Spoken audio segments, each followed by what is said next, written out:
Tanghalian na, tikman ang mga masasarap, katakam-takam at nakakabusog na talakayan ukol sa ating mayamang pananampalataya. Halina't magsalo-salo tayo sa Kwentuhang Katoliko.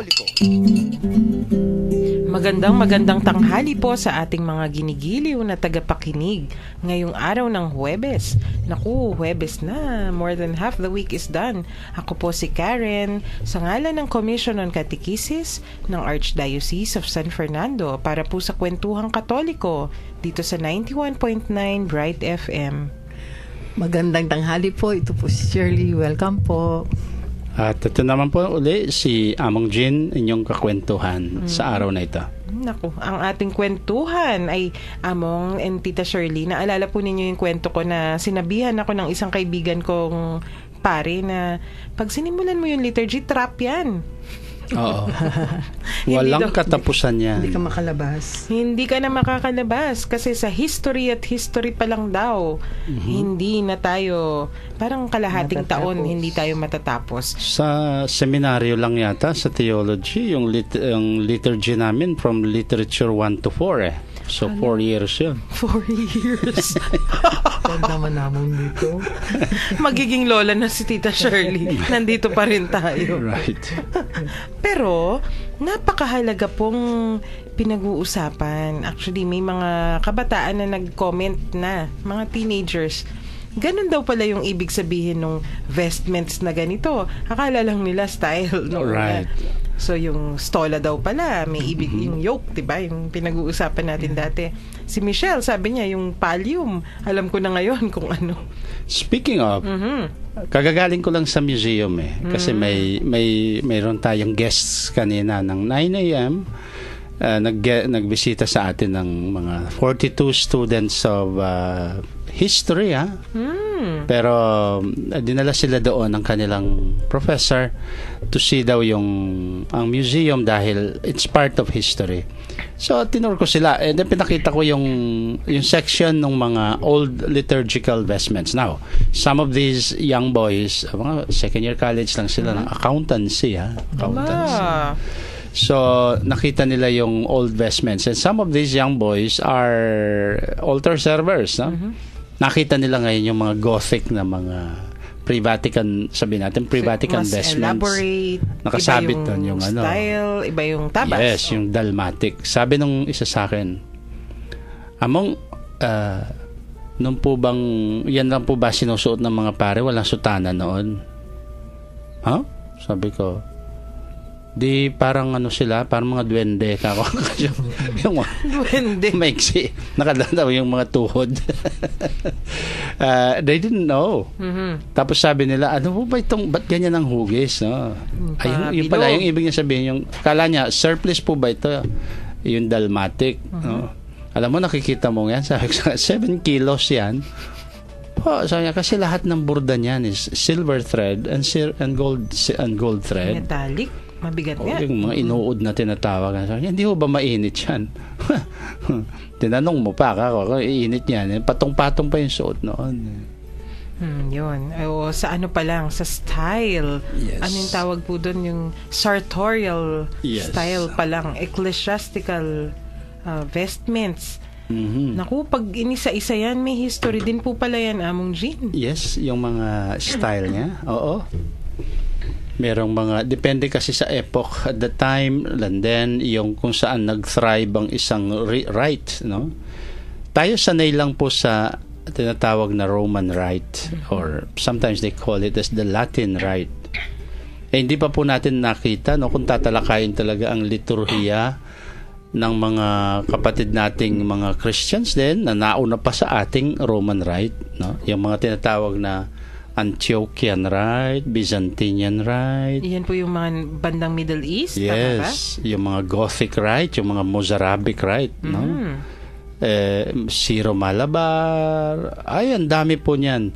The liturgy and the Eucharist as celebrated in the church by way of many forms and traditions. Ay, 'di ba kasama po 'yan sa ating kwentuhan. Malapit na. Hindi ngayong Magre-research araw na pa to. tayo sa mga Hindi ngayon. Oriental, Byzantinian, Opo, kasi, right? No? 'di ba pag-uusapan natin, ano nga ba yung Katoliko? Ano nga ba yung Santa Iglesia? Kailangan alam natin kung sino ba ang kabahagi natin dito sa tinatawag nating Santa Iglesia. Pero ngayong araw na ito po, Among, kailangan daw nating ikwento kung ano po yung mga specific o kung ano yung tinutukoy na, mga tukoy na gestures. Kunwari, bakit nga ba nakatayo tayo pag entrance? Di ba, pwede namang nakaupo o bakit hindi nakaluhod? Yeah. Tapos marami pa pong ibang tanong sa atin. Yung mga sa gospel, bakit nakatayo? Nagbabasa din si Among. Bakit po hindi nakaupo? Tulad pag, kunyari, yung lectors, nagbabasa. Yung pong simpleng pagtayo, pag-upo, at pagluhod na yan, they also have their own significance, no? That within the context po ng liturgy. Siguro, pero bago tayo pumunta doon tanungin muna natin yung ating mga listeners. May mga questions po ba kayo? May dagdag kayong comments?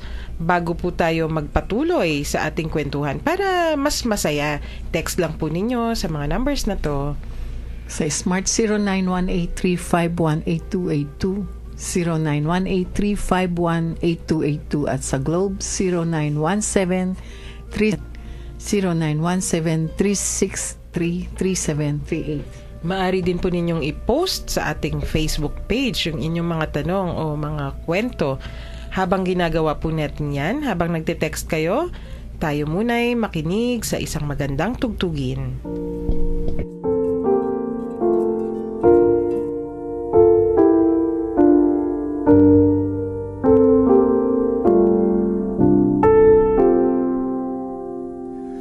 If I speak with the tongues of the earth, if the angels fill my mouth, yet do not, I am but a sound. If I prophesy and understand all things, if mountains shake by my faith, without love I am nothing at all. Love is patient, love is kind, love rejoices in the truth that makes all things, and hopes all things. Love never fails. If I give away everything I have, give my body to be burned, yet do not have love, I gain nothing more. Prophecies will cease, tongues will be silent, knowledge will be no more, the apostle will pass away. Love is patient, love is kind, love rejoices in the truth that makes all these things and hopes all things. Love never fails. When I was a child, love is patient, I talked, walked, and lived like a child. Love rejoices in the truth. Now that I have grown, I have put these things aside. My knowledge is imperfect now. As all then I know as I am known, that faith, hope, and love remain.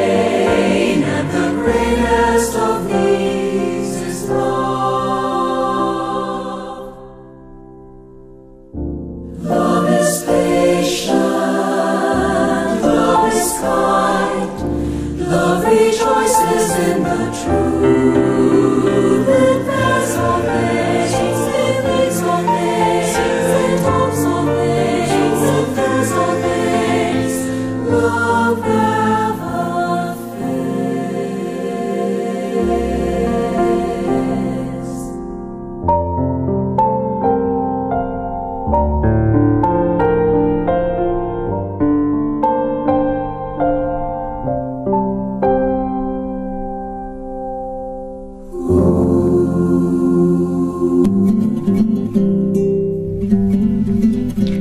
Nagbabalik po ang Kwentuhang Katoliko dito pa rin sa 91.9 Bright FM. Love is patient, love is kind. Yung kantang yan Love Never Fails. Tinatawag nilang love chapter, sabi. Sa 2 Corinthians. Talaga naman pag liturgy po yung pinag-uusapan, kailangan may love at may Yes. patience. There is no worship without love, of course, kasi it's love of God and love of others. At Batiin man natin pala yung ating mga nakikinig ngayon. No? Yung mga hindi pa nga ako nakarating dito sa studio, nag-text na papag-greet na. So, greet po natin yung ang aming mga mahal na mga nanay at lolang kolektora ng ating katedral, no? Sa pinangungunahan ni Mang Bel David, sa the famous Miss Bel David, Belinda David, at ang kanyang mga kabarkada. Kumusta ko po kanya? Magtulang maranon. No? Nagla-lunch sila ng maaga para daw makapakinig sila. At ang ating mga kaibigan sa San Matias, no, nakikinig. Ang mga barangay officials doon, pinangungunahan ni Kapitana. Kapitana Pinky. Ay, si Ate Jonel nakikinig din sa atin. Siyempre, kaparokya ko po yan sa Santa Rita. Kamusta ko po sa Santa Rita? Ayan, love is patient, Among. Kailangan Yes, of maging course. patient. Hoy, may narinig Ay, ako. ano po? Meron kang bagong fan sa radio. Tinanong ka yata. Ako? Mm-mm. Ano yan? Sa susunod na mga araw, babatiin natin isa-isa yung ating mga lumilitaw na fans ba? Ako rin, gusto kong batiin Sige po. Pero bawalan mo na lang ako. Wag na lang. Sa susunod na mga... Kaya si Ate Jonel yung Kasi baka binati sabihin, ko. nangungumersyo ako, no? Oo nga. Oo. Si Among Joel ba yung sisingilin natin? Binabati ko po yung nag-sponsor ng aming pizza. Asan na? Hoy, nawala na tayo. Ayan. Sandali. Yun, kasi love is patient, Among. Yung sinasabi po natin, kapag ang dami-daming kailangan intindihin, isipin nyo na, umabot na po tayo ng 2 buwan na, Tita Shirley, di ba? Pero sabi nga ni Among sa seminaryo, 4 years. 4 years po ang liturgy namin. Kailangan may patience ka sa pag-intindi. Sa bagay, yun nga kung minsan, di ba yung, ano nga po yung tawag, Among, dun sa letter M style kay Virgin Mary? Yung Auspice Maria. Oo. Yung AM. kung sabihin. Akala namin Ave Maria yung Among. Yes. Akala ng marami yung AM. Yung mag-overlap na A at saka M. Kaya ang labas parang corona, no? Or parang bundok ng Mayon at Arayat pinagsama. Yun. Isipin na naman natin. Kung Auspice Maria. Kung wala kang patience, paano mo isa sa ulo yung lahat ng mga symbols and images Yes. na yan? Pero kung babalikan po natin yung tanong kanina, yung specific nga daw sa misa na gestures, kasi tinalakay na po natin yung, ano nga ba yung ibig sabihin ng nakatayo, ng nakaupo, ng nakaluhod. Yeah. In general yon. Pero ngayon, specific na Among to each part of the Mass. Sa bawat bahagi ng misa, bakit tayo yon sa simula? Bakit po nakatayo? Sino yung, ano yun, pagsalubong po ba yon? Kasi entrance, nakatayo. Yes. Yung posture kasi yung posture sa liturgy, no, kung na tinatawag natin, yung pag-upo at saka yung mga pagtayo, may mga specific values and meanings sila, no. Aparte dun sa practical aspect noon, kailangan talaga uupo ka. Hindi ka naman pwedeng kasi pag kailangan din tumayo ka, hindi ka naman pwedeng parating nakatayo, no? Nakaupo. Di rin naman pwedeng parating nakaluhod. Kasi so variation ng posture. It is also, sabi nga nung isa even when we worship, our blood should still circulate, no? Remember that. Kasi yung pag-circulate din ng dugo ng ating katawan ay may kaugnayan din dun sa dun sa comfort, no, na ating nararamdaman, no. Kasi nga naman pag papaano ka how can you really put yourself in a worshiping position kung halimbawa nakaluhod ka na lang, no? Maninikal. Ano ba yun? Mangangawit din yung tuhod mo. Kung nakatayo ka naman, gusto mo ring umupo, no?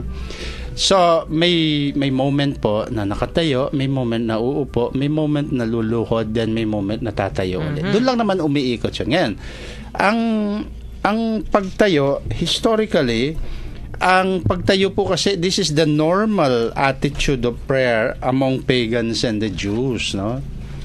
Adopted by the first Christians. Napansin mo ba yung parable ni Kristo? The publican and the Pharisee and the publican. Ang description doon ni Christ ng gospel is, a Pharisee came and he stood before the Holy of Holies, whatever, no, up to the inside. Whereas the publican stood at the entrance only and beating his breast, sabi niya.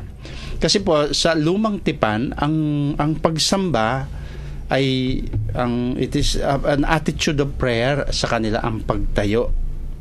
Kaya inadapt din ng mga unang Kristiyano yun, no? It indicates a reverence for God. But of course, for Christians, it then took an added implication, referring to the resurrection of Christ. And frequently, they face the east toward the rising sun, regarded as the symbol of Christ Himself. Which opens us to another thing. Bakit ang ating mga simbahan ay nakaharap sa east? Sa east. Karamihan po. Kung pwedeng piliin yung location. Yeah. Pero may mga simbahan na hindi Hindi. Pero yung orientation na halos, no? Kasi nga naman, well, double purpose yan. Sa meaning, you face the rising sun, which is the symbol of the resurrection of Jesus, no? Ang pagsalubong mo sa bagong araw, pagsilang ng panibago. At the same time, ilaw din yan, no?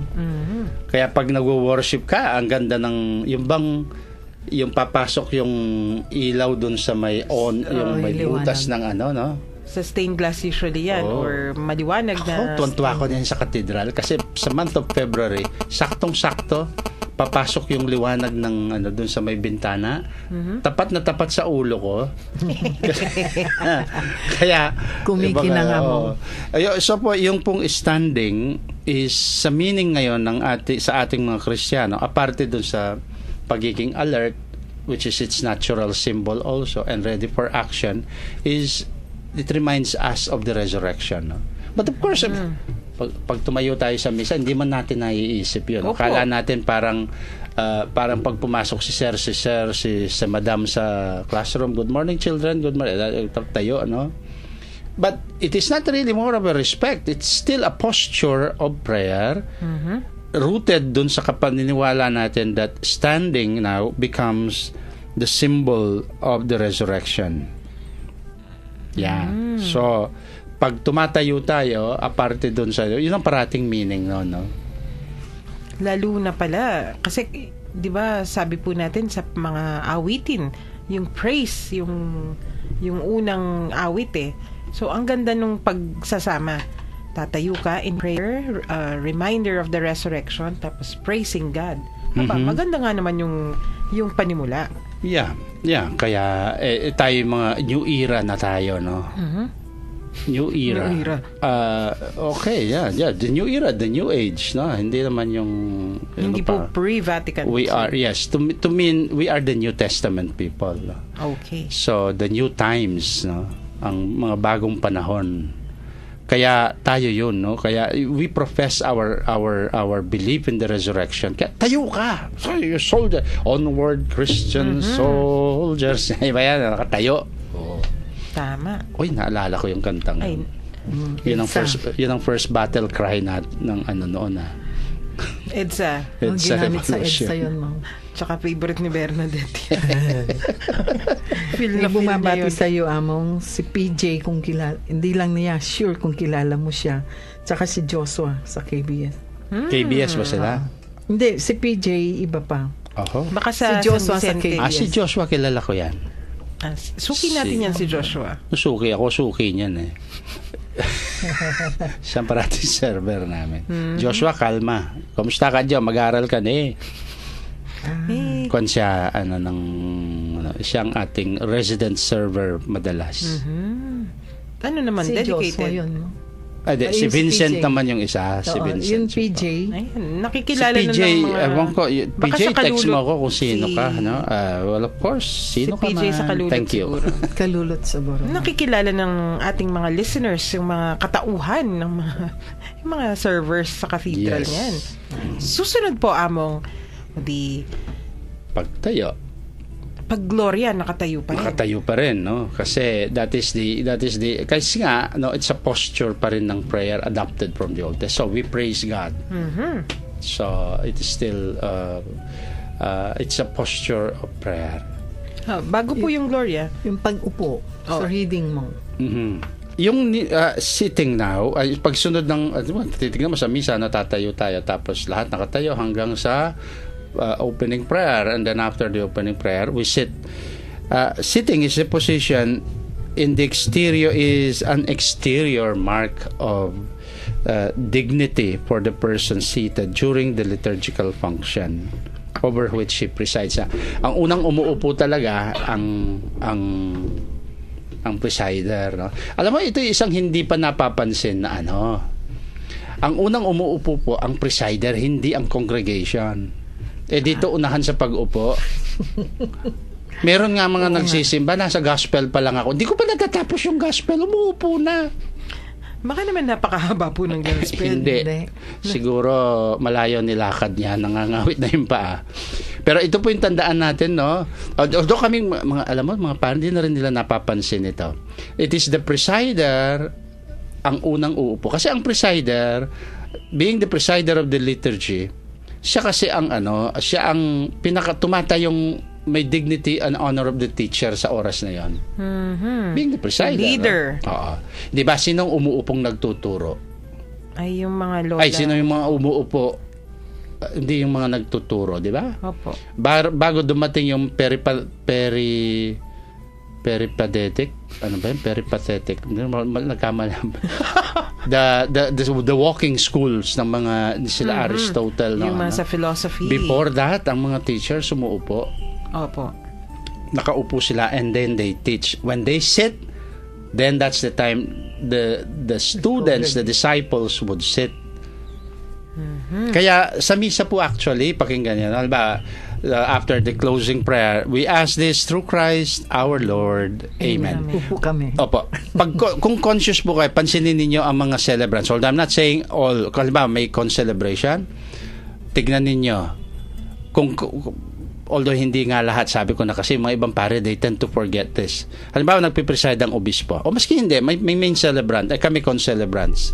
We will wait until the main celebrant takes his seat, then doon kami uupo. Liturgically proper yun eh. Oo nga Then naman. that's the time the congregation will also sit. Oo nga naman. Kasi sa pagkain, kung hindi pa nagsisimula yung guest of honor, Right. hindi ka pwedeng magsimula. Mhm. Bad manners ka. Yes. Ganun din po pala sa misa. And I have noticed maraming nagsisimbang aware of that. Nakikita ko kasi hihintay na akong uupo. Doon palang uupo. Kasi pinapractice na ng EMDC natin. Yes, because I also inform the EMDC. You wait till the main ay umuupo, no? And that's the time we will also sit down. Tama. Usually naman po, yung mga tao, susunod din sa mga servers eh. Kung yung LECCOM nakatayo din sila. Right. Kung yung EMDC nakaupo, uupo sila. Yes. Ay, ang ganda. It's a show of courtesy, no?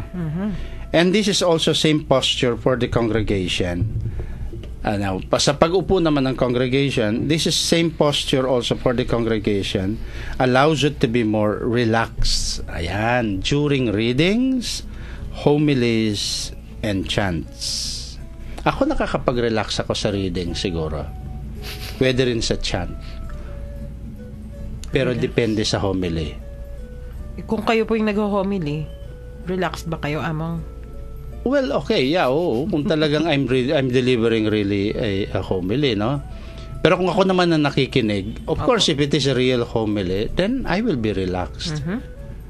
Pero kung iba yung laman ng homily, kung halimbawa, nagwala yung nag-homily. Nagalit. Nagalit. Yung, inaantok. dear brothers and sisters, hoy! Mupo ka nga dyan! Maingay kayo dyan! Yung bang gano'n, di ba? Yung nangyayaring gano'n, no? May gano'n nga. Ay, ikaw siguro, you will feel uneasy, no? O kaya pag nagpakita ng out of context ang nag-homily, you can't be relaxed, no? But of course, you try to be relaxed as possible. Pero fidgety ka, no? Ano nangyayari? Ba't ganitong magsalita? Ay, ano ito? Kahit nasa kalikod-likuran ka pag gano'n, Yeah. Actually, napapansin mo, kahit yung mga babies, medyo uneasy pag may tension. Yes. They of course. absorb that. Kaya ikaw na presider, ikaw na nag-homily, dapat you should keep that in mind, that you're here, your parishioners or your listeners are now going to sit down and you're going to stand up to deliver God's word to them. Make them feel relaxed with the word of God and inspired, not expired, no? Expired. Ayun nga naman. Mas madaling tanggapin ang salita ng Diyos, especially kung ikaw ay relaxed. Kung agitated ka o kung tensionado ka, parang tumatalbog. Oo. Pero meron din namang occasions na the homily should also stir the emotions, no? Yung medyo kukurutin yung konsensya mo, kukurutin yung puso mo, no? Na hindi ko minsan mga text na ganun, hindi mo maiwasan. But if that happens, even without the preacher intending it, then that must be coming from the Spirit. You are being touched by the Lord. Especially po siguro, Among, di ba may mga homilies po kayo na you want people to do something. You are inciting them to work on, kunyari, something, a project or whatever. Right. Kung minsan, ako hindi lang minsan sa buong buhay ko bilang isang pare, no? Ay naiyak na ako sa homily ko. Hindi lang minsan. Kasi pag dinideliver mo yung nararamdaman mo yung laman ng homily, tapos ikaw na mismo pala, no? Lalo na pag gusto mong paiyakin yung tao, hindi umiiyak, ikaw na lang umiiyak. Ikaw napapaiyak kasi ayaw na lang gumaga. Ayaw nilang gumaga talaga.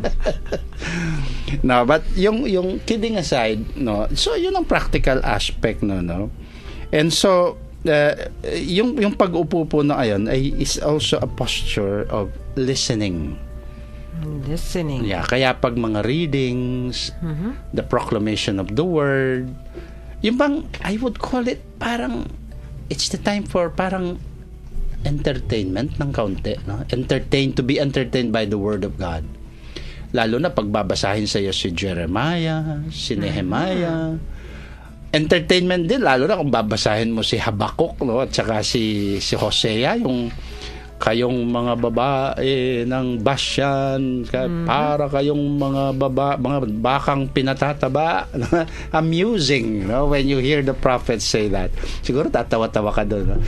But because nagsasalita ang Diyos, lalo na pag maganda yung pagka-deliver. Opo. Actually, kung bubuhay naman natin talaga yung readings, hindi naman monotonous May mga adventure, may exciting na phrases. Yes. May mga humorous. Of course, yeah.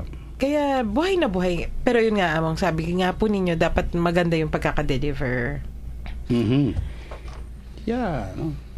Sitting. Ayun. So, makikinig ka. Tandaan mo yan. Nanonood tayo ng sine. At kailan ka pa uupo? No? Pagkatapos ng homily, then uupo ka after communion. Of course, yung iba, they choose to kneel, pero uupo rin yung iba just to feel relaxed with the Lord now that you have already received the Lord. No? Kaya uupo ka So, during preparation of the gifts. Preparation of the gifts. Pero alam mo, meron din sa preparation of the gifts, usually mas maganda yung tinatawag na pag dinadala yung gifts. There is a practice, and I think it is also in the if the local tradition allows it, sabi, no? Di ba, uupo na pagkatapos kasi ng prayers of the faithful, tapos ayan, kolekta, then uupo. But some people or some liturgists would advise na, alam nyo, maganda daw yung nakatayo pag presentation of the gifts. Pwede silang umupo during the kolekta. No, tapos kasi magongolekta, no? Di pa. Then pagdadalhin na yung mga gifts and offerings sa altar, kung maanggat maaari, dapat kasama yung mga offerings ng collection. And then they invite people, please rise. Ito naman ngayon, pagtayo ngayon during the procession of the gifts is an added meaning to standing. Para bang the congregation now as one says, this is all coming from us. They can receive, O Lord. Kunin mo, Diyos. Hindi lang sa nakaupo ka, kundi hinahatid mo.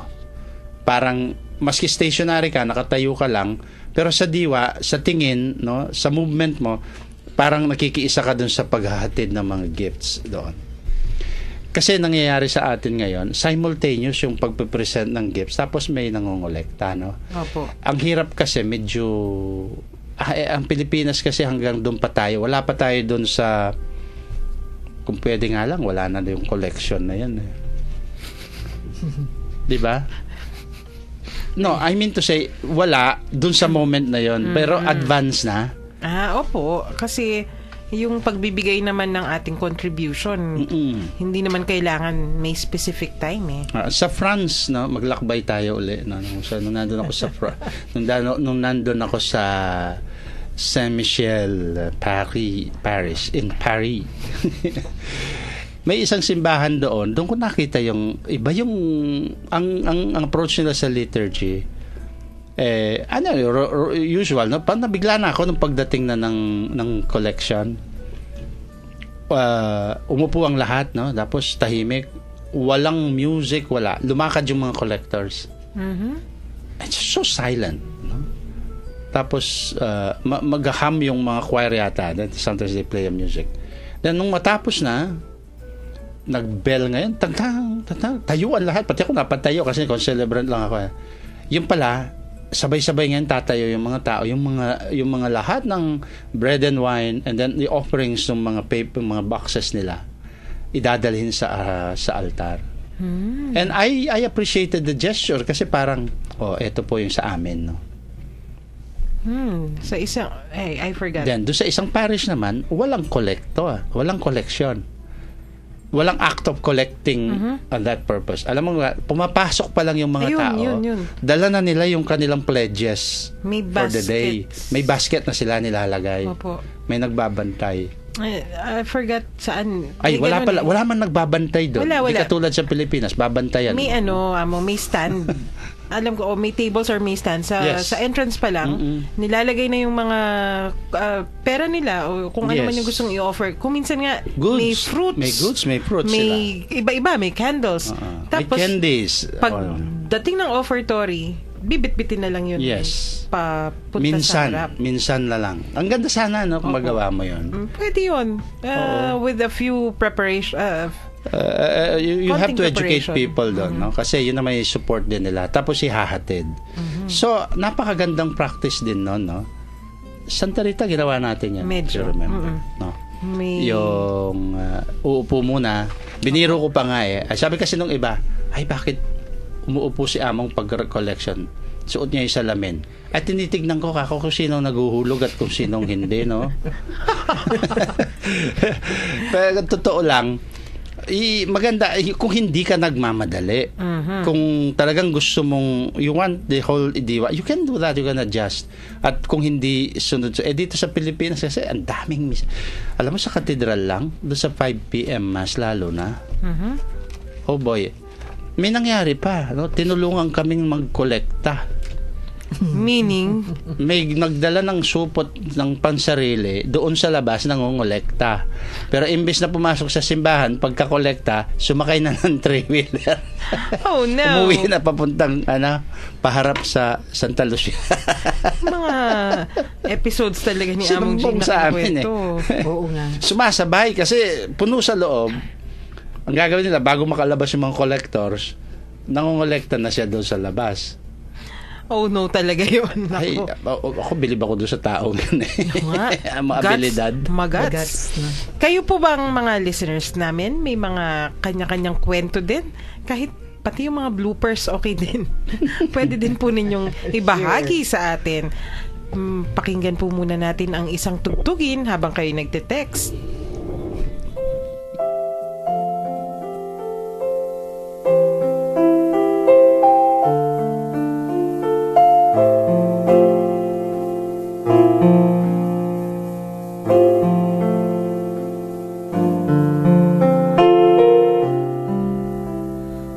O Jesus, ilumin mo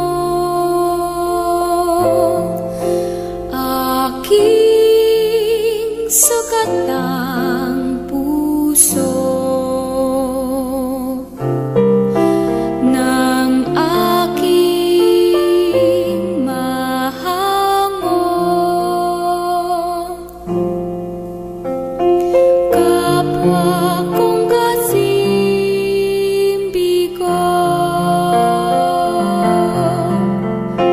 hapis at pait, iyong patamisin at hagkan ang sakit ng magningasang rikit. O Jesus, ilumin mo aking sukatang puso ng aking mahango. Kapwa kong kasimbigo,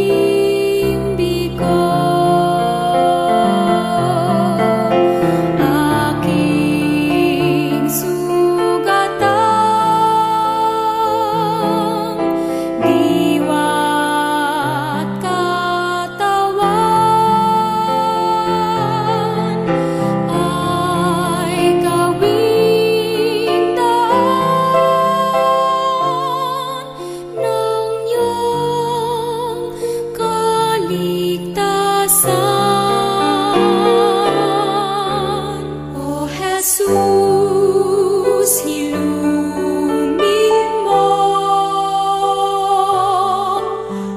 aking sugatang puso ng aking mahango. Kapwa kong kasimbigo.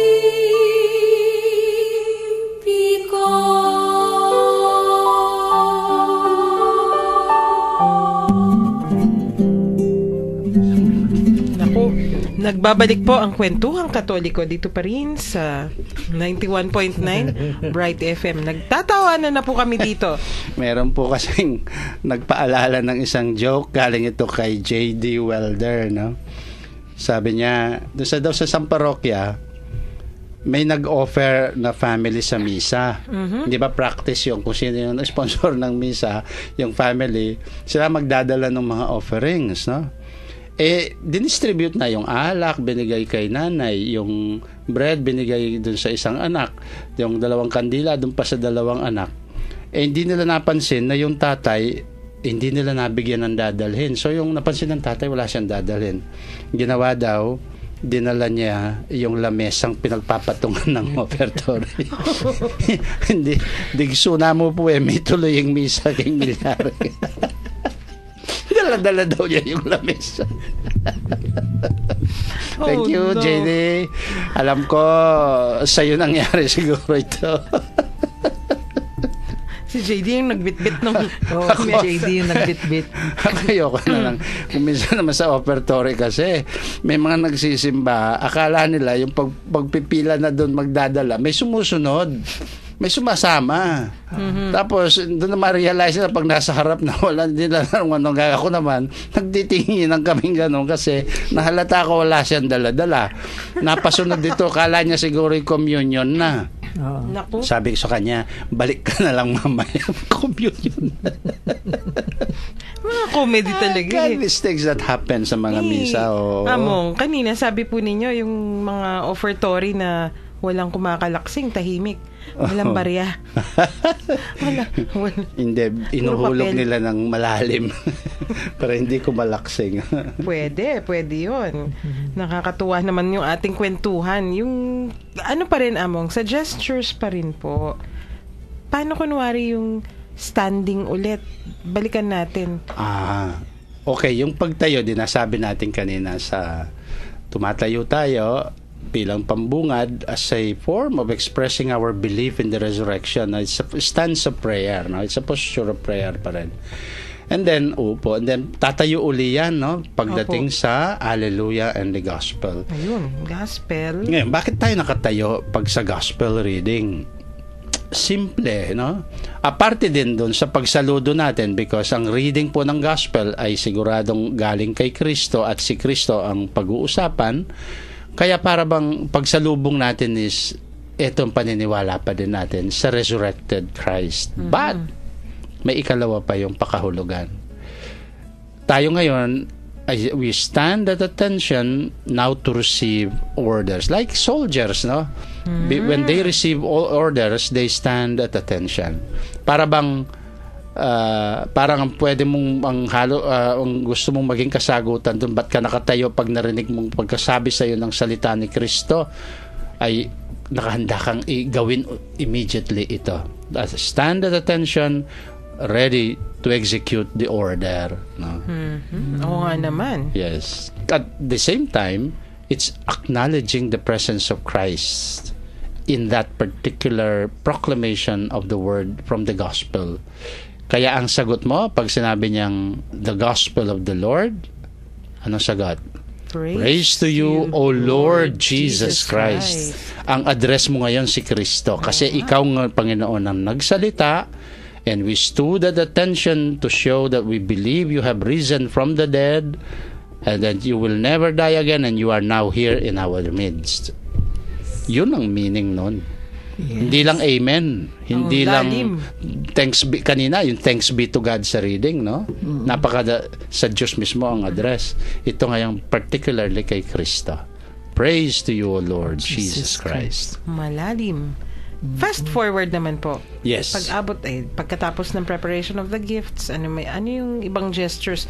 Papunta na tayo dun sa part na nakaluhod na. Yes, kneeling position. Of course, the kneeling indicates adoration.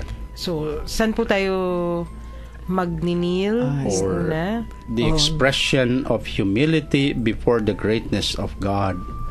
It's a fervent entreaty in prayer. It is also a sign of penance or sorrow, even mourning. Alam niyo ba, Karen, ang tradisyon ng pagluhod is only in the Western Church. May nakapagsabi sa nga Latin niyan. Tradition. Yung mga Eastern daw. Hindi sila lumuluhod. Kasi they kept yung adherence nila to the Old Testament, the Jewish practice na nakatayo lang. Ang posture nila is to pray. But you will see them crossing their hands, no? On their in front, and then when they bow, when they make the sign of the cross, when they bow talagang almost 90 degrees, no? Na hindi ko na magawa, no? Right angle. Oo, right angle talaga angle. ako, kwan lang ako. Deep bow yata yung tawag. Trapezoid lang yun sa akin. Hindi ako makapag right angle. Kaya yung tayo lang ang lumuluhod. But of course, na sa atin itong meaning, hindi naman ibig sabihin na sila hindi marunong, hindi nag-a-adore, no? Because they keep yung, nandun naman sa diwa ng pang-uunawa nila, no? That they stand, sa consecration po, they stand. Or, yung mga matatanda, lumuluhod. Kaya walang kneelers sa mga Oriental churches, mga Byzantinians. May pews, pero walang kneelers. Oh. So tama naman po pala yung ating sinasabi. Kunyari, di ba, pag maraming tao, jam-packed, kunyari yung simbahan, walang uupo. They stay standing. Yes. Nakatayo. Pero sa atin sa Latin Church, sa Roman Rite, of course, no, kneeling is an act of adoration. Lalo na kapag itinaas na yung hostia. Now, problem ngayon dito sa atin, no, we only kneel because there are kneelers. When there are no kneelers, we do not kneel. No, di ba? Opo. Kaya yung sa katedral, no? But ang sabi ko, why don't you kneel? Ay, wala pong kneeler. Di gawin yung kneeler yung floor. If you really want to worship, no? Kasi makikita mo nakatayo. Of course, hindi ko sinasabing hindi sila nagbibigay galang, no? But if it is ako, I would kneel maski may putik doon. Kasi ang tanto naputikan na rin yung paa mo, but di yung tuhod mo, di mo bayaang maputikan, no? Kung sakali nakatungtong ka sa putik, may balasa mo, ano, may magaspang. Sabi ko, why don't you kneel? If that is our way, wag mo ikahiyang lumuhod. Kasi iba, jahi naman, kala luluhod, anong iisipin. The more you kneel, even let the others think the other way around. Siya nakaluhod, bakit ako hindi ko kayang lumuhod, no? And I always tell people that, no? Maski nasa corridor kayo, maski nasa labas kayo ng simbahan, if you can stand, why can't you kneel? No? So, pala isipan yan sa atin, tayo ba'y lumuluhod o ayaw nating lumuhod? Yes, no? Pag gusto mo talaga, gawin mo. At kung yun ang dapat, why not? Oo nga. Pero napakahirap nun, no? Pag lumuhod yung nasa likod mo, kung crowded kayo, nakaluhod, kapkapin mo yung wallet mo. No, baka kasi daming precautions na pero among yun nga kung marami po kasing tao, lumuhod ka yung nasa likod mo, kung minsan masisipa mo So may mga considerations. Double space ang kakainin mo. Madali naman yun tulak mo yung doon sa harapan mo. Excuse me Brad, luluhod po ako, give me space. So siya din hihingi doon sa harap, no? Ayan yung mga turo ni Among Jean. Oy, alam nyo, pag nagmimisa kayo, kasi kayo hindi kayo nagmimisa Siyempre po. You never experience yung pag nandun ka sa harap, no? Ako, I feel so, what edifies us when we celebrate the Mass is when we see how people are so also edified by their own actions, no? Kaya ako sinasabi ko sa mga nagsisimba, please naman po, no, pag sinabi kong the Lord be with you, sumagot kayo ng malakas, no?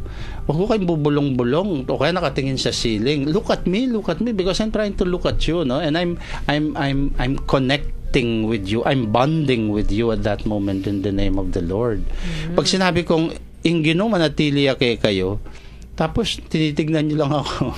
Sabi ko, ayaw balik. Anong nangyari? You start feeling queasy, no?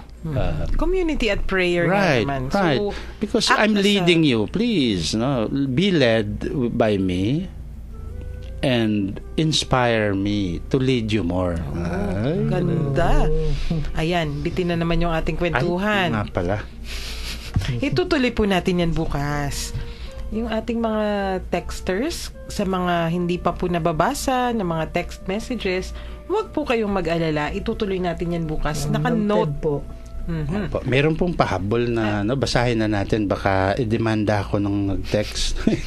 Second time. Magandang tanghali Among, pakipaliwanag po kung ano ang trabaho ng bawat isa, Ministry of Liturgy, Formation at Service. Dakal pong salamat. We will tackle that po. Sige. Kasi po kasama yun sa natin. Ngayon kasi nasa liturgy tayo. Alam niyo na kung anong trabaho ng Ministry of Liturgy, no? Opo.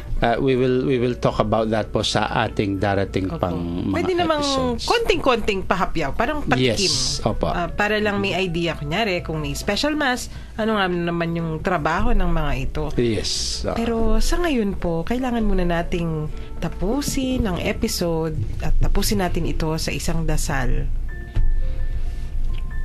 Let us place ourselves in the presence of God. Glory be to the Father, and to the Son, and to the Holy Spirit. As it was in the beginning, is now, and will be forever. Amen. And may Almighty God bless us all, the Father, the Son, and the Holy Spirit. Amen. Maraming salamat po. Ito po si Shirley. God bless you and keep you. Ito naman po si Among Jin. Magkikita po ulit tayo bukas pa. Sa ngalan po ng Commission on Catechesis ng Archdiocese of San Fernando, ako po si Karen, nagpapasalamat at nagpapaalam sa araw na ito. Awikan siya, pagliligtas ng Diyos nasa